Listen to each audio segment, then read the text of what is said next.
মসজিদে এভাবে কারেন্ট মারতেছে কেন? আরে আবারও ভাই শুনেন, আরে এগুলো কি হইতেছে আমার সাথে, কিছুই বুঝতেছি না। হুজুর হুজুর দাঁড়ান। জি ভাই বলেন। হুজুর হুজুর, আমি যখনই এই মসজিদের গেটে পাড়া দিতেছে তখনই আমার কারেন্ট মারতেছে, আমি কিছু বুঝতেছি না। কি কারেন্ট লাগতেছে? জি হুজুর। আচ্ছা ভাই, আপনি কি ওনাকে চিনেন? তাড়াতাড়ি যাই, নামাজ পাবো না।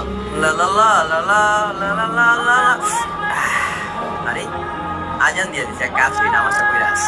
বুঝছেন হুজুর? ছি, আফসোসের বিষয় ভাই, আপনি এই নাপাক শরীর নিয়ে মসজিদে আসছেন।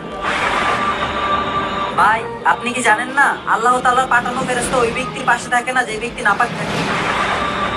আর ভাই আল্লাহ তাআলা পবিত্র কোরআনে নিজে বলেছেন, আল্লাহ পবিত্র ব্যক্তি পছন্দ করে না, অপবিত্র না। হুজুর হুজুর, আপনি আমাকে মাফ করে দেন। মাপ আমার কাছে না, আল্লাহর কাছে চান।